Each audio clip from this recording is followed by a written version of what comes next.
시청자 여러분 안녕하십니까? VOA 뉴스투데이 시작합니다. 미국 46대 대통령 선거 투표가 미국 현지 시간으로 3일 0시부터 시작됩니다.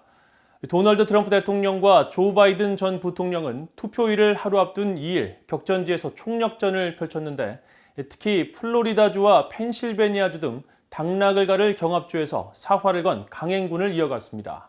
첫 소식 함지아 기자가 보도합니다. 도널드 트럼프 대통령과 조 바이든 전 부통령의 선거 마지막 날 유세는 격전지로 꼽히는 주에서 이뤄졌습니다. 전날 밤 12시 넘어까지 5개 주를 돌며 유세를 펼쳤던 공화당의 도널드 트럼프 대통령은 2일 오전부터 경합주 중 한 곳인 노스캐롤라이나주를 찾았습니다. 트럼프 대통령은 승리를 자신했습니다. Tomorrow we are going to win this state and we are going to win 4 more years in our great White House.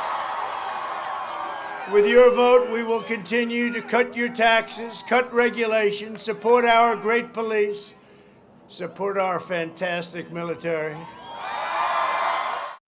트럼프 대통령은 또 재향 군인들을 돌보고 총기 권리 등을 명시한 수정헌법 2조와 종교 자유를 강조하면서 더 많은 상품에 미국산이란 표식이 붙게 하겠다고 목소리를 높였습니다. 상대 후보인 조 바이든 전 부통령에 대한 비판도 이어갔습니다. He was a cheerleader for NAFTA and China's entry into the World Trade Organization. North Carolina lost 50% of all manufacturing jobs after those Biden betrayals. 민주당 대선 후보인 조 바이든 전 부통령은 2일 오하이오주와 펜실베니아주에 집중했습니다. 오하이오주 클리블랜드 연설에서는 막판까지 트럼프 대통령의 실정을 비판하고 변화를 일으킬 수 있는 힘은 당신들의 손에 달려 있다면서 지지를 호소했습니다. It's time for Donald Trump to pack his bags and go home. We're done. We're done with the chaos. We're done with the tweets, the anger, the hate, the failure, the irresponsibility.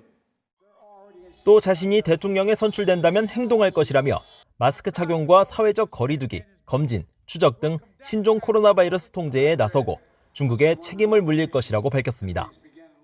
But let's not forget how Donald Trump is weak and chaotic with China on trade. Foreign bankruptcies are way up. Exports are way down. 이날 바이든 전 부통령의 유세는 신종 코로나 바이러스를 감안해 대형 주차장에서 지지자들이 차량에 머무는 형태로 이뤄져 트럼프 대통령 유세 현장과 대조를 이뤘습니다. 두 후보의 러닝메이트인 부통령 후보들은 격전지인 펜실베니아주에서 총력전을 펼쳤습니다. 선거인단 20명이 걸려있는 펜실베니아주는 전통적으로 민주당 강세 지역이지만 4년 전에는 트럼프 후보가 뒤집기에 성공해 승리한 곳입니다. 펜실베니아는 바이든 전 부통령이 여론조사에서는 지지율 우위를 보이고 있지만 트럼프 대통령이 오차 범위 내인 약 4%포인트 차로 추격하면서 서로 승리를 장담하기 힘든 초접전 상황이 재현되고 있습니다. VOA 뉴스 함지아입니다. 앞서 보신 것처럼 트럼프, 바이든 두 후보가 막판까지 총력전을 펼쳤습니다. 신종 코로나 바이러스 사태 속에서 치러지는 이번 대선은 주요 경합주 투표 결과와 여성, 노인층의 표심이 당락을 결정할 열쇠를 쥐고 있다는 분석입니다. 이조은 기자가 보도합니다. 제46대 미국 대통령을 선출하는 투표가 3일 미국 동부 시간 0시 북동부 뉴햄셔주의 상간마을 딕스빌 노치를 시작으로 만 하루 동안 전국 50개 주와 워싱턴 DC에 걸쳐 진행됩니다. 딕스빌 노치의 이른바 자정투표는 광산마을 시절 자정에 투표하고 이른 새벽 일터에 가던 전통에 따른 겁니다. 투표는 동부 시각 오후 7시 버지니아와 벌몬트 등부터 종료돼 캘리포니아 등 서부 지역에 걸쳐 알래스카와 하와이를 끝으로 모든 투표가 종료됩니다. 이번 선거에서는 상원과 하원 의원 11개 주의 주지사와 지방단위 기관장 등도 동시에 새로 뽑습니다. 임기 6년인 상원 의원은 총 100석 중 3분의 1 정도인 35석을, 하원은 435석 전원을 이번 선거에서 새로 선출합니다. 현재 상원은 공화당이 53석으로 다수당인데 민주당이 16년 만에 상원 가반을 탈환할지도 주목됩니다. 이번 미국 대선의 당락을 결정할 첫 번째 요소는 경합주 투표 결과입니다. 정치 분석 매체 리얼클리어 폴리틱스가 각종 여론조사를 취합한 결과에 따르면 6대 핵심 경합주에서 트럼프 대통령의 맹추격 속 바이든 전 부통령은 2일 현재 2.7%포인트 차로 앞서고 있습니다.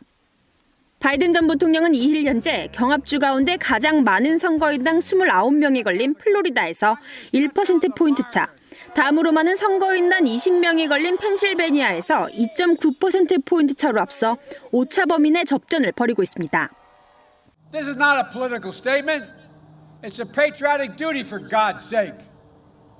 But still Trump refuses to listen to the science.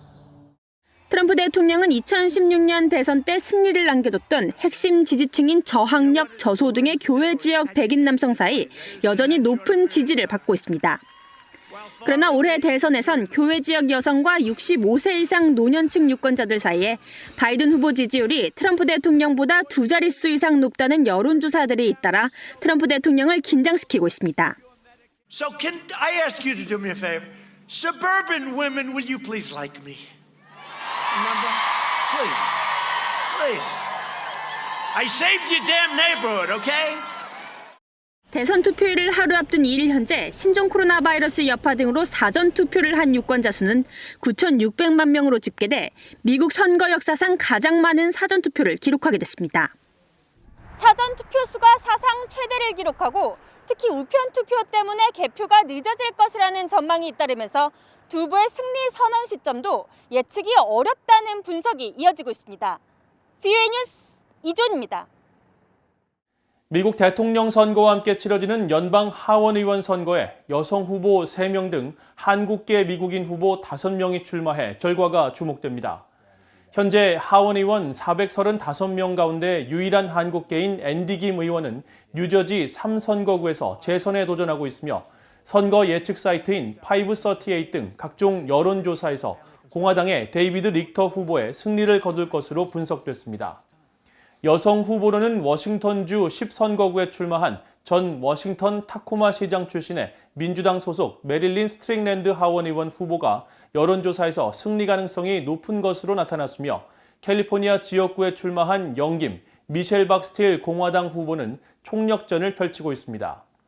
한인 2세 변호사 출신으로 캘리포니아 34지역구에 출마한 데이비드 김 후보는 상대 후보에게 밀리는 양상이지만 막판까지 총력을 기울이는 것으로 전해졌습니다.